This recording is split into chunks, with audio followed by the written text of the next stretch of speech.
अब आपको एक ऐसी खबर बताते हैं जिसके बारे में 70 साल से आपको गलत जानकारियां दी गई हैं। आज अगर हम आपसे ये पूछें कि आज़ादी के बाद से भारत ने अब तक कितने युद्ध लड़े हैं, तो शायद आप में से ज़्यादातर लोगों का जवाब होगा कि हमने चीन के साथ 1962, पाकिस्तान के साथ 1965, फिर 1971 और फिर पाकिस्तान के साथ 1999 का कारगिल युद्ध लड़ा है। यही युद्ध हमने लड़े हैं।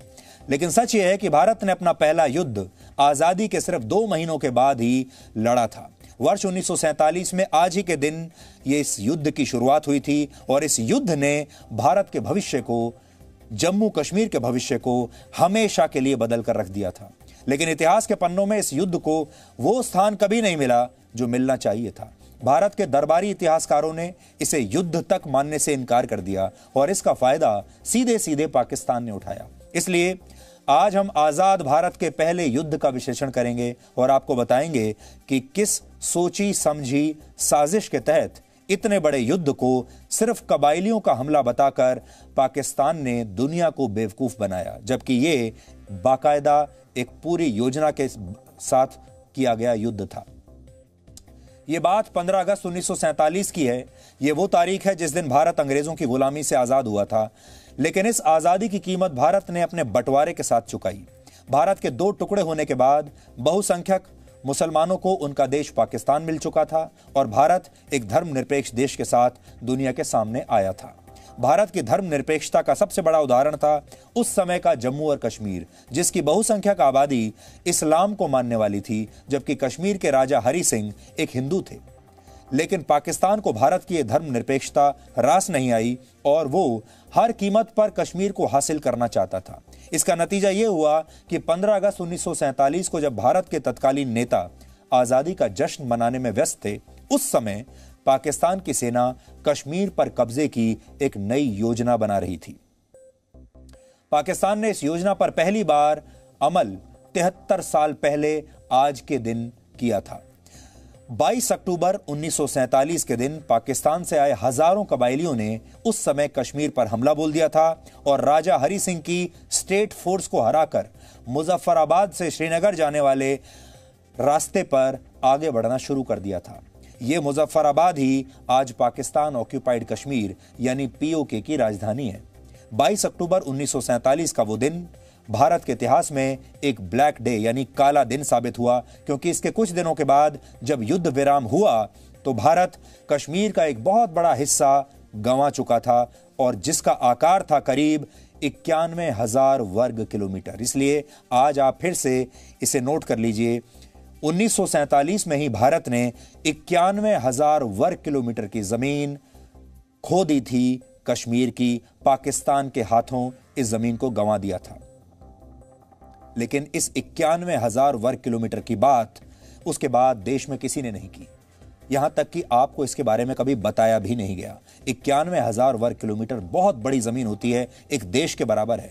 ये हंगरी, पुर्तगाल और जॉर्डन जैसे देशों के आकार के बराबर है। इसी हिस्से को आज भारत पाकिस्तान ऑक्यूपाइड कश्मीर कहकर बुलाता है, जबकि पाकिस्तान इसे आजाद कश्मीर कहता है। लेकिन सच्चाई यह है कि यह पूरा इलाका हमारा है, यह पूरा इलाका भारत का है, जिसे पाकिस्तान ने 1947 में हमसे छीन लिया था। लेकिन इस नाकामयाबी को स्वीकार करने के लिए हमारे देश की सरकार उस समय तैयार नहीं हुई। हमारे देश के पत्रकारों ने कभी आपको बताया नहीं। हमारे देश के दरबारी इतिहासकारों ने इसे चुपचाप दबा दिया। लेकिन भारत के ज्यादातर दरबारी इतिहासकारों ने 22 अक्टूबर को कभी भी ब्लैक डे का नाम नहीं दिया और इस युद्ध को धीरे धीरे जानबूझकर देश के लोगों की याददाश्त से मिटा दिया गया। इसके बारे में आपको कभी इतिहास में पढ़ाया भी नहीं गया। जबकि जिस पाकिस्तान ने यह युद्ध भारत पर उस समय थोपा था, उसने ऐसा नहीं किया। पाकिस्तान आज भी 26 और 27 अक्टूबर को ब्लैक डे के रूप में मनाता है। 26 अक्टूबर 1947 को कश्मीर के राजा हरि सिंह ने जम्मू कश्मीर के भारत में विलय के दस्तावेजों पर हस्ताक्षर किए थे और जम्मू कश्मीर भारत का हो गया था। और इसके अगले दिन यानी 27 अक्टूबर को भारत ने कश्मीर को कबायलियों से आजाद कराने के लिए अपनी सेना को कश्मीर में उतार दिया था। पाकिस्तान कहता है कि उसने कभी कश्मीर पर हमला नहीं किया और कबायलियों के हमले में उसका कोई रोल नहीं था। भारत में पाकिस्तान की भाषा बोलने वाले भी बार बार यही साबित करने की कोशिश करते हैं कि इस हमले में पाकिस्तान की सेना शामिल नहीं थी। बस फर्क इतना है, आज पाकिस्तान वही काम आतंकवादियों से करवाता है और पाकिस्तान की सेना कहती है कि इसमें हमारा कोई हाथ नहीं, आतंकवादी खुद कर रहे हैं। उस जमाने में यही काम कबायलियों से करवाया और पाकिस्तान की सेना कहती थी इसमें हमारा कोई हाथ नहीं। आज सबूतों और ऐतिहासिक तथ्यों के आधार पर हम आपको बताएंगे कि इस हमले में न सिर्फ पाकिस्तान की सेना पूरी तरह शामिल थी, बल्कि इस हमले को अंजाम ही पाकिस्तान की सेना के नेतृत्व में दिया गया था। आप सोचिए, अक्टूबर 1947 में शुरू हुआ यह युद्ध दिसंबर 1948 तक चला था। यह आजाद भारत का अब तक का सबसे लंबा युद्ध है, जिसे आपको कभी युद्ध के तौर पर बताया ही नहीं गया, बल्कि यह सबसे लंबा युद्ध है जो 1 वर्ष और 2 महीने और 2 हफ्तों तक चला था। 1 साल 2 महीने 2 हफ्तों तक यह युद्ध चला, लेकिन हमारे देश के लोगों को इसकी खबर तक नहीं। फिर भी इस सबसे लंबे युद्ध को युद्ध मानने से ही इनकार कर दिया गया। वर्ष 1962 में चीन के साथ भारत का युद्ध सिर्फ 1 महीने तक चला था। पाकिस्तान के साथ 1965 के युद्ध की अवधि 17 दिन थी। फिर 1971 का युद्ध 13 दिनों तक लड़ा गया था और 99 का कारगिल युद्ध 60 दिनों तक चला था। लेकिन जो युद्ध भारत 14 महीनों तक लड़ता रहा, उसकी बात कोई नहीं करता। वो भी तब जब ये मानव इतिहास के सबसे विभत्स युद्धों में से एक था। पाकिस्तान की सेना के इशारे पर जिन कबायलियों ने कश्मीर पर हमला किया था, उनका नारा इतना दिल दहला देने वाला था कि अगर आज भी आप इसे सुनेंगे तो हैरान रह जाएंगे। कबायली हमला करते समय ये नारा लगाते थे। क्या नारा था, आप सुनिए। सिख का सिर, मुसलमान का घर और हिंदू की जर, ये नारा था। यानी पाकिस्तान की सेना ने कबायलियों को हुक्म दिया था कि उन्हें जम्मू कश्मीर में जैसे ही कोई सिख दिखाई दे तो उसका सिख दिखाई दे तो उसका सिर काट दिया जाए, जैसे ही मुसलमान दिखाई दे उसका घर जला दिया जाए और हिंदुओं की संपत्ति पर कब्जा कर लिया जाए। इस हमले से पहले कश्मीर का नक्शा कैसा दिखाई देता था और इस हमले के बाद कश्मीर का नक्शा कैसा हो गया, अब आप अपनी स्क्रीन पर देखिए। जो ब्लैक एंड व्हाइट तस्वीरें हम आपको आज दिखाएंगे, उससे पहले आज ये तस्वीरें आप देखिए। ये कश्मीर का नक्शा है जो 1947 में इस हमले से पहले था और फिर इस हमले के बाद पाकिस्तान ने 91,000 वर्ग किलोमीटर का इलाका इस कश्मीर का हड़प लिया और जो हरे रंग से आप देख रहे हैं, ये वो कश्मीर है जो पाकिस्तान के कब्जे में है और पीले रंग से जो आप देख रहे हैं, ये वो कश्मीर है जो अब भारत के साथ बचा है। यानी आधा कश्मीर लगभग पाकिस्तान हमसे ले गया। अगर ये युद्ध हमने जीत लिया होता पूरी तरीके से, या ये युद्ध ना हुआ होता, तो ये पूरा की पूरा इलाका आज भारत का इलाका होता। और ये जो मुजफ्फराबाद आप देख रहे हैं नक्शे पर, ये मुजफ्फराबाद आज भारत में होता। आप में से बहुत सारे लोग आज मुजफ्फराबाद छुट्टियां मनाने जा रहे होते। बहुत सारी हिंदी फिल्मों की शूटिंग मुजफ्फराबाद में हो रही होती। अभी तो आप श्रीनगर से आगे जा नहीं पाते। अब जो ब्लैक एंड व्हाइट तस्वीरें आप देखेंगे वो वर्ष 1947 के इसी युद्ध के दौरान की हैं और तस्वीरें देखकर ही आप समझ जाएंगे कि उस समय कश्मीर में क्या हालात थे। इस पूरे हमले की साजिश भारत के बंटवारे के साथ रच ली गई थी, लेकिन इसे बड़े पैमाने पर पहली बार अंजाम दिया 22 अक्टूबर 1947 को। इस दिन पाकिस्तान की मुस्लिम लीग नेशनल गार्ड के एक कमांडर खुर्शीद अनवर के नेतृत्व में हजारों कबायलियों ने कश्मीर पर हमला बोल दिया। इस हमले की योजना भी पाकिस्तान की सेना ने ही तैयार की थी और हथियार भी पाकिस्तान की सेना ने ही मुहैया कराए थे। उस समय पाकिस्तान की सेना के ज्यादातर सीनियर अफसर ब्रिटिश थे, इसलिए हमले की योजना को उनसे भी छिपाकर रखा गया था। पाकिस्तान ने अपनी साजिश को जो नाम दिया वो था ऑपरेशन गुलमर्ग।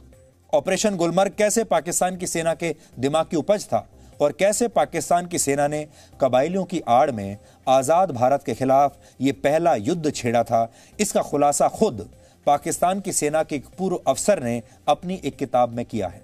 हमने इस पूरी पुस्तक को पढ़ा है और इससे जो बातें निकलकर सामने आई हैं उसे पूरी दुनिया को सुनना चाहिए। इस किताब का नाम है रेडर्स इन कश्मीर और इसके लेखक हैं major general Akbar Khan. Major general Akbar Khan 1947 में पाकिस्तान की सेना में ब्रिगेडियर के पद पर थे और वो पाकिस्तान की सेना के जनरल हेडक्वार्टर में director of weapons and equipment भी थे।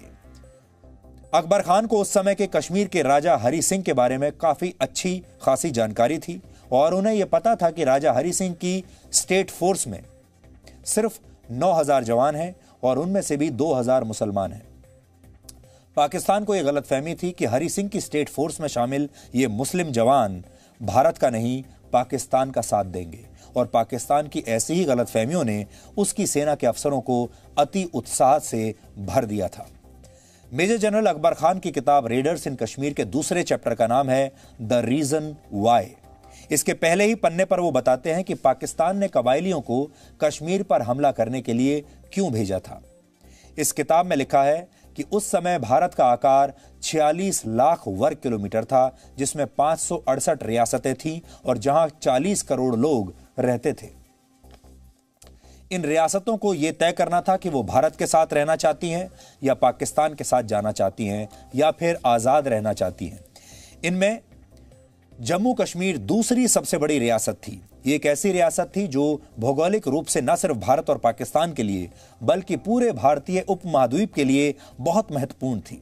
जम्मू कश्मीर की भौगोलिक स्थिति उस समय ऐसी थी कि उत्तर में कश्मीर और उस समय के सोवियत संघ के बीच सिर्फ अफगानिस्तान था और इसकी सीमाएं कश्मीर से भी लगती थी। जब से ब्रिटेन ने भारत के बंटवारे का ऐलान किया तभी से पाकिस्तानियों को यह लगता था कि कश्मीर तो उनके साथ ही जाएगा, कश्मीर का विलय पाकिस्तान में ही होगा। पाकिस्तान ने कश्मीर को अपना अभिन्न हिस्सा मान भी लिया था और अकबर खान तो यहां तक लिखते हैं कि पाकिस्तान की स्पेलिंग में जो के है उसका मतलब ही कश्मीर है। मेजर जनरल अकबर खान आगे लिखते हैं कि उस समय भारतीय उपमहाद्वीप को हिंदू और मुस्लिम जनसंख्या के आधार पर बांटा जा रहा था, इसलिए किसी को इसमें कोई शक भी नहीं था कि कश्मीर पाकिस्तान के साथ ही जाएगा। उस समय कश्मीर की 75% आबादी मुसलमान थी और उस समय आकार में 2,18,000 वर्ग किलोमीटर बड़ा जम्मू कश्मीर सड़क, रेल या नदियों के रास्ते भारत से जुड़ा हुआ भी नहीं था और भारत और कश्मीर के कोई आर्थिक संबंध भी उस समय नहीं थे। और कश्मीर के बारे में यही बातें पाकिस्तान की गलतफहमियों का आधार बन गईं और पाकिस्तान आजादी के साथ ही कश्मीर को हासिल करने के सपने देखने लगा।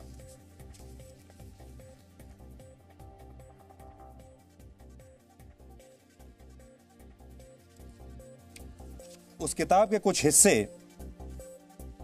आज मेरे पास हैं और इस पूरी की पूरी किताब में क्या लिखा हुआ है ये सब अगर मैं आपको बताना चाहूं पढ़कर तो मैं बता सकता हूं। इसमें उन्होंने लिखा है, in fact the very concept of Pakistan had included it as an integral part, the letter के in the name Pakistan standing for Kashmir. The subcontinent was to be divided on the basis of Muslim majority area for Pakistan and a non-Muslim majority area for India. Kashmir had to be in Pakistan because 3/4 of its 4 million inhabitants were Muslims and its territory of 84,500 square miles had no effective road, river or rail links nor direct economic ties with India. Akbar Khan इस किताब में यह भी लिखते हैं कि पाकिस्तान के संस्थापक मोहम्मद अली जिन्ना का मानना था कि भौगोलिक रूप से कश्मीर के पास पाकिस्तान के साथ जाने के अलावा कोई विकल्प नहीं है। मोहम्मद अली जिन्ना का यह भी मानना था कि यह कश्मीर के लोगों में पाकिस्तान को लेकर बहुत उत्साह था, इसलिए शेख अब्दुल्ला जैसे मुस्लिम नेता विभाजन और कश्मीर के पाकिस्तान में विलय के खिलाफ थे। उनकी राय से कोई फर्क नहीं पड़ता। यानी जिन्ना कश्मीर को लेकर अपनी ही गलतफहमियों के नशे में चूर थे और इसी नशे में उनके देश की सेना कश्मीर पर हमले की योजना बना रही थी। आज इस बारे में हमने retired major general Govardhan Singh से बात की। मेजर जनरल गोवर्धन सिंह वर्ष 1947 में ट्रेनी लेफ्टिनेंट हुआ करते थे और जम्मू कश्मीर की स्टेट फोर्स में काम करते थे। मेजर जनरल गोवर्धन सिंह ने हमें बताया कि बंटवारे के बावजूद जम्मू कश्मीर में पूरी तरह शांति थी, लेकिन उस समय की कई अंतर्राष्ट्रीय ताकतें ये चाहती थी कि कश्मीर पाकिस्तान के साथ चला जाए, क्योंकि उस समय अविभाजित कश्मीर की सीमाएं सोवियत संघ से मिलती थीं और ये विदेशी ताकतें सोवियत संघ से युद्ध की स्थिति में अपनी भौगोलिक स्थिति को मजबूत रखना चाहती थी और इन्हीं की शय पर पाकिस्तान ने कश्मीर पर हमले की ये पूरी योजना बनाई थी। 15 अगस्त तक सब ठीक था।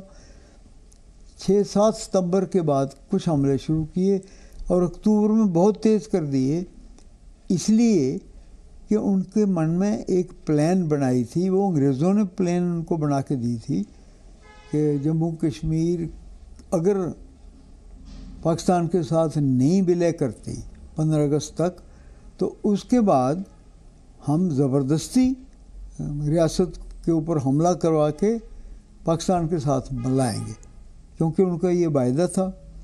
और उनको वैसे पाकिस्तान के लिए नहीं चाहिए था, ये उनको अपने लिए तीसरी जंग की तैयारी कर रहे थे वो रशिया के साथ। और हमारी रियासत रशिया के साथ मिलती है, बड़ी इम्पॉर्टेंट रियासत है वर्ल्ड में स्ट्रेटजिकली। गिलगित बल्तिस्तान खास एरिया और सारा सिल्क रूट कवर करती है। यानी यह संभव है कि वर्ष 1947 में कश्मीर पर हुआ हमला एक अंतर्राष्ट्रीय साजिश का हिस्सा था, लेकिन इसमें पाकिस्तान के लिए भी बहुत सारे फायदे थे। कश्मीर पाकिस्तान के लिए सिर्फ पसंद नहीं बल्कि जरूरत था, क्योंकि पाकिस्तान को यह डर था कि अगर भारत की सेना कश्मीर तक आ गई तो वहां से पाकिस्तान पर नजर रखना बहुत आसान हो जाएगा और पाकिस्तान के लिए भारत के खिलाफ कोई भी हरकत करना इसके बाद आसान नहीं होगा। इस बात का जिक्र भी जनरल अकबर खान ने अपनी किताब रेडर्स इन कश्मीर में किया है। अकबर खान अपनी इस किताब में बताते हैं कि कश्मीर पर हमले से कुछ समय पहले उनकी मुलाकात मुस्लिम लीग के एक नेता से हुई थी, जिसका नाम था मियां इफ्तिखारुद्दीन। इस नेता ने अकबर खान से कहा कि वो कश्मीर को पाकिस्तान में मिलाने के लिए एक प्लान बनाएं, जिसे लाहौर में बैठे पाकिस्तानी नेताओं को दिखाया जा सके और उस पर मुहर लगवाई जा सके। लेकिन इस योजना को बनाते हुए इस बात का खास ध्यान रखा जाना था कि इसमें पाकिस्तानी सेना या पाकिस्तानी अधिकारियों के शामिल होने की बात किसी को पता ना चले, ये गुप्त रहे। अकबर खान, जो उस समय पाकिस्तानी सेना में director of weapons and equipment थे, उन्हें कबायलियों के लिए हथियार जमा करने की जिम्मेदारी दी गई थी। अकबर खान खुद अपनी किताब में यह लिख रहे हैं कि उस समय पाकिस्तान की पंजाब पुलिस को 4000 मिलिट्री राइफल्स दी गई थी, लेकिन ऐसा लगता था कि पाकिस्तान की पंजाब पुलिस को इन राइफल्स की जरूरत नहीं है, इसलिए इन राइफल्स को कबायलियों को सौंपने का फैसला किया गया। अकबर खान अपनी योजना को लेकर बहुत उत्साह में थे। उन्होंने इसका जिक्र पाकिस्तानी सरकार के कई अधिकारियों से किया और अकबर खान ने इन अधिकारियों को जम्मू कश्मीर के कठुआ रोड और श्रीनगर पर कब्जे की अहमियत समझाई। इसके बाद इन अधिकारियों ने अकबर खान की मीटिंग पाकिस्तान के तत्कालीन प्रधानमंत्री लियाकत अली खान के साथ फिक्स की। जब अकबर खान ने लियाकत अली खान को इस योजना के बारे में बताया तो पाकिस्तान के प्रधानमंत्री ने उनसे कहा कि इसके लिए आपको पैसा मिल जाएगा, यानी इस पूरी योजना के लिए पाकिस्तान पैसा लगाएगा। इसके बाद 22 अक्टूबर को कबायलियों ने उस समय के अविभाजित कश्मीर के डोमेल पर पहला हमला किया। 23 तारीख को कबायलियों ने मुजफ्फराबाद पर भी कब्जा कर लिया। 25 तारीख तक कबायली उरी पर कब्जा कर चुके थे और इन आक्रमणकारियों का अगला निशाना बारामूला था, जहां 26 तारीख को धावा बोला गया और कब्जा कर लिया गया। 26 अक्टूबर की तारीख भारत और पाकिस्तान दोनों देशों के इतिहास की सबसे महत्वपूर्ण तारीखों में से एक है, इसलिए यह कहानी सुनते हुए इस तारीख को आप अपने जहन में जरूर रखिएगा। बारामूला से श्रीनगर की दूरी करीब 50 किलोमीटर है और पाकिस्तान की सेना और कबायलियों का अगला निशाना श्रीनगर ही था। लेकिन इस बीच कबायलियों ने बारामूला में जो अत्याचार किया उसके बारे में भी आज आपको जान लेना चाहिए। अकबर खान ने अपनी किताब में लिखा है कि उस समय बारामूला की आबादी सिर्फ 14,000 थी, जिसमें से सिर्फ 3,000 लोग ही जिंदा बचे थे। 14,000 में से सिर्फ 3,000 लोग जिंदा बचे, 11,000 मार दिए गए। बारामूला उस समय बहुत समृद्ध हुआ करता था, जहां बड़ी संख्या में स्कूल थे, बाजार थे, दुकानें हुआ करती थी और आर्थिक रूप से भी बारामूला कश्मीर के लिए बहुत महत्वपूर्ण था। लेकिन कबायलियों ने यहां के लोगों का खून बहाना शुरू कर दिया। बारामूला के एक मशहूर चर्च जिसका नाम है सेंट जोसेफ कैथोलिक चर्च, उसमें आग लगा दी गई। इस चर्च की लाइब्रेरी को जला दिया गया और चर्च की महिलाओं के साथ बलात्कार किया गया। कई महिलाओं का कत्ल कर दिया गया। इस समय उसी चर्च की तस्वीरें आपकी स्क्रीन पर हैं। उस समय के भारत के अखबारों में भी कबायलियों के इन अत्याचारों की खबरें प्रकाशित हुई थी और उस समय के कुछ अखबारों की कटिंग्स आप इस समय अपनी स्क्रीन पर देख रहे हैं। तब मीडिया ने इसे रिपोर्ट किया था। आप देख लीजिए मीडिया में क्या क्या छपा था। लेकिन उस समय के अखबार में भी इन्हें रेडर्स ही बताया गया था, जबकि इन रेडर्स के पीछे हाथ था पाकिस्तान की सेना का और पाकिस्तान की सरकार का। कबायलियों ने बारामूला में लूटमार शुरू कर दी, लेकिन बारामूला ही पाकिस्तान की सेना और कबायलियों के गले की सबसे बड़ी हड्डी भी बन गया, क्योंकि कबायली बारामूला को लूटने और वहां लोगों का कत्ल करने में इतने व्यस्त हो गए कि इसी में उन्होंने 2 दिन निकाल दिए। यह सब 26 अक्टूबर और 27 अक्टूबर को हो रहा था। कबायलियों को श्रीनगर की तरफ बढ़ना था, लेकिन वो बारामूला में ही अटक कर रह गए। उन्होंने लूटे हुए सामान और अगवा की गई महिलाओं को पाकिस्तान की तरफ भेजना शुरू कर दिया। लेकिन इसी बीच 26 तारीख को जम्मू कश्मीर के महाराजा हरि सिंह ने भारत के साथ विलय के दस्तावेज पर हस्ताक्षर कर दिए और इसी दिन पाकिस्तान ने मुजफ्फराबाद को कथित आजाद कश्मीर की राजधानी घोषित कर दिया। लेकिन इसके अगले ही दिन 27 तारीख को भारत की सेनाएं सुबह सुबह श्रीनगर एयरपोर्ट पर उतरने लगीं और यहीं से कश्मीर पर कब्जे का पाकिस्तान का प्लान धाराशाही होने लगा।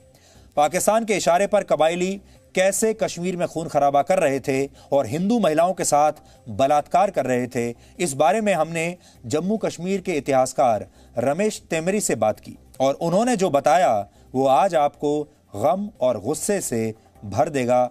आप सुनिए। पाकिस्तान आर्मी के जो ऑफिसर थे उनका ऑर्डर था इनको कि हिंदुओं को पूरा यू सर्च फॉर, आप हिंदुओं को ढूंढे और उनको जहाँ भी इनको हिंदू मिलता था तो वहाँ इनको ये लाइन अप कर लेते थे और इनको मार देते थे। तो फिर इन्होंने जो लेडीज़ वगैरह भी थी तो लेडीज़ को इन्होंने सब इकट्ठा करके तो इनको पब्लिक स्ट्रीट्स पे भी इन्होंने रेप करना शुरू कर दिया पूरे पब्लिक व्यू की ओर से, और बहुत सी लेडीज़ को इन्होंने ट्रकों में भर लिया और इनको ले लिया। तो कुछ लेडीज़ जो निकल गई तो उन्होंने किशनगंगा में जंप कर लिया और कुछ लेडीज़ ने पॉइजन वगैरह भी खा लिया। तो वहाँ का जो डिस्ट्रिक्ट हॉस्पिटल था उसमें 60 पेशेंट थे। 60 पेशेंट्स एक कमरे में इन्होंने बंद किए और इन्होंने उनको मार दिया। जो वहाँ का सेंट्रल जेल था, इन्होंने जो हिंदू प्रिजनर थे वहाँ उनको अलग करके उनको मार दिया। तीसरे दिन इन्हें जो भी prominent citizen non Muslims Muzaffarabad के थे तो उन्होंने इनको किशनगंगा पे लेके मार दिया। तो इसके बाद फिर ये आगे निकलना शुरू हो गए उड़ी की ओर।